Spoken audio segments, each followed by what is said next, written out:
What's up guys, Houndish here, and today we are jumping in with some news updates, roundups, teases, and a few other things to talk about regarding Destiny 2. So initially we are approaching the conclusion of the Empyrean Foundation, and we'll talk about what that means over the next week or so, but also Bungie confirm a few things about the March update, new adjustments to exotic weapons like Fighting Lion, as well as clarification on weapon changes, upcoming ability tune-in, and changes to the game that'll come alongside Season 10. So we'll round up what we know in the video, guys. If you do enjoy this one, a rating below really helps me out, but otherwise it's time to get into it.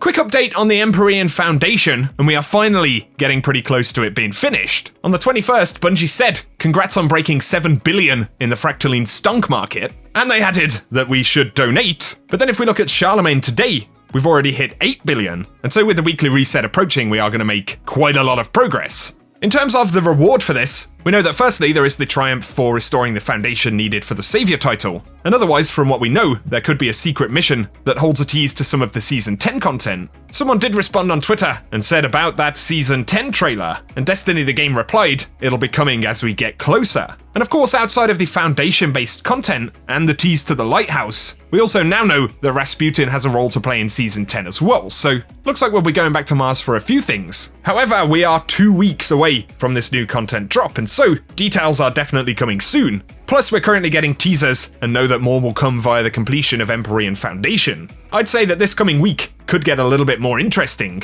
and generally the community is getting ready to finish donating and hit Bungie's final goal of 9.7 billion. So sometime after this week's reset, things are going to progress quite a bit, and so be sure to stay tuned here on the channel for progress updates and upcoming content reveals. Now though, the big conversation in the past few days has regarded the sandbox, and Bungie jump in with a few extra buffs and changes, as well as justifications and insights for some of the changes that we're going to see in the March update. As far as we know, that March update will drop on the 10th of March, which looks to be the start date for Season 10, so bear that in mind. Initially, grenade launchers are going to see some changes, and Bungie spoke about these the other day, so they're condensing aggressive frame grenade launchers into rapid fire frame, and that means they've reduced the damage a little bit to compensate for the rate of fire change, but also they've increased reserves, but there is a general damage nerf of 10% to major enemy damage on all grenade launchers. However, DMG has confirmed a slight buff to Fighting Lion at least, so Fighting Lion will be getting some adjustments as a byproduct to the grenade launcher changes. And he says here is a quick preview of how Fighting Lion is not being nerfed next season. So, due to back-end changes with the grenade launcher archetype, Fighting Lion inherited minor adjustments, and the rate of fire has been increased from 72 RPM to 90 RPM, and direct hit damage in PvE is now 35, where it was previously 27. So it's going to put out a little bit more damage, and it'll technically be able to fire off quicker. And so despite the other changes to grenade launchers, Fighting Lion at least gets a little bit of love. But in other updates and changes, Winter's Guile and Worm Gods will hopefully be re-enabled in that March update. So DMG said that a fix is expected with update 2.8.0 at the start of next season. But of course they had to stay tuned for patch notes because things can change. But they're also targeting the proposed fix for slow tower loading times, so all being well, that's something else that will happen in that March update. For the sandbox side of the March update, we have heard about a major rework to swords, and they'll get the new sword energy system, but we've also heard about fusion rifles, snipers, exotics and more, with quite a few nerfs in there. However, with continued hand cannon conversation, players are wondering what to expect, so DMG said there will be no changes to 110 or 140 hand cannon archetypes in the next sandbox update. We're passing along the feedback as it comes in, and if any changes are planned, we'll be sure to let you know. He also confirmed no changes to 150s or 180s either, and so all in, hand cannons probably are going to perform roughly how they do right now. He also added that some of the auto rifle previews in TWAB did have mistakes, so specifically for high impact auto rifles, they did have a patch note in there talking about damage changes, but DMG said that high-impact auto rifles are already at those values in the actual game, so it looks like they'd added a patch note from a previous update. Of course, there has been quite some conversation about the broader sniper rifle nerfs. Izanagi's burden is being adjusted. They're also nerfing damage to major enemies and above in PvE, reducing precision damage on adaptive snipers and base impact damage on rapid-fire snipers. And of course, that will adjust how they feel across the board, so let me know what you guys think about that. Largely, I think snipers have felt pretty good in the game for a little while now, so I just kind of hope that they aren't left feeling too weak, but DMG did add that aggressive frames will continue to shut down supers in PvP, but we'll need to aim for the head. Makes sense to me. Once again though, let me know what you think about the sniper rifle and general weapon changes that Bungie have spoken about. Cosmo did give some justification in general for the changes and said, on the subject of snipers, it isn't that the team only wants you to play a certain way, it's more that snipers are a safer choice by default because of their range, and the team felt that the added fact of how effective their current DPS is made them feel like a must-pick over shorter range weapons. And naturally that did trigger some players to talk about the stomp mechanic in the game, and there's a lot of feedback about this. Cosmo said that the team is aware of that, there currently aren't any planned changes, but it's something that they're looking into. And so maybe those boss stomps could finally be adjusted, even a slight reduction in damage but also the physics impulse, I guess, could be something worth looking at. Because yeah, there seems to be fairly unanimous feedback that it can get pretty annoying.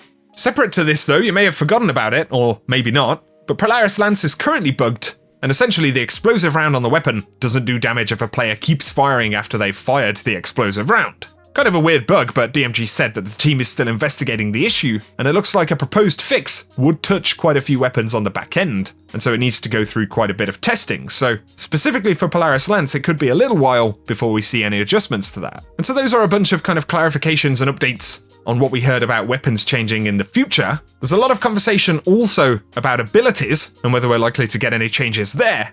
And DMG pointed out that, of course, the previous TWAB focused on weapons, and looking at everyone in the thread talking about handheld and controverse, as well as general abilities and armor, he says that'll be the topic of another TWAB before season of Redacted. So that is quite a specific reference to handheld supernova and controverse hold there, but also other abilities and potential armor changes are things that we're going to hear about in the future. So it looks like the March update has the potential to be quite comprehensive. And they did already tell us, of course, about seasonal mod slots on armor. They're adjusting those to be a little bit more universal, and the ability to change armor affinity, which is quite a big one as well. And so I'll be keeping you posted on the news over the next couple of weeks. But now to highlight some other conversations taking place in the Destiny community. And China27 had a very highly upvoted Reddit post. Bungie, please nerf the Eververse store. It's the only place we get new armor designs for months. And I would say that that probably isn't quite literally true, right? Not literally, but we can all agree that, yeah, on the design front and the cosmetic front in general, Eververse gets a ton of love. And then we do have other endgame elements to the game with cosmetics and stuff like that, where, for example, Garden of Salvation being a reprise of a previous Eververse set of gear, then of course Eververse itself still gets a whole bunch of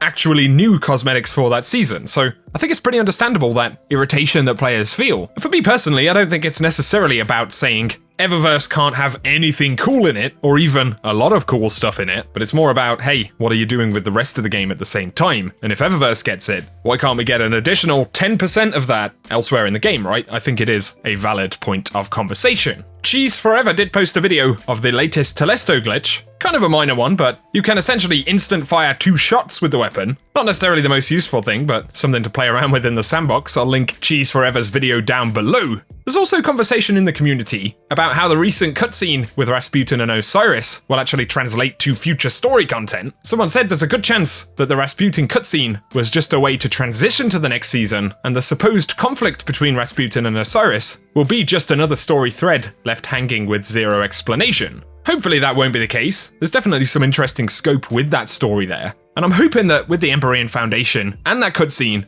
that actually it's going to mean we get a better transition story-wise, right? But I'd be curious to get thoughts from you guys about that as well. Just thought it was interesting to highlight some of those top pieces of conversation taking place at the moment. But on a lighter note, Destiny the Meme tweeted, if Riven wore pants, would she wear them like this? Or like this? My guess is that it's probably very much seasonal, right? You never want to be too hot or too cold. But Jinzo actually shared this image, and the original image right here is the full 3D model of Riven. So that's a better look at the entire form of Riven right there. Pretty scary stuff.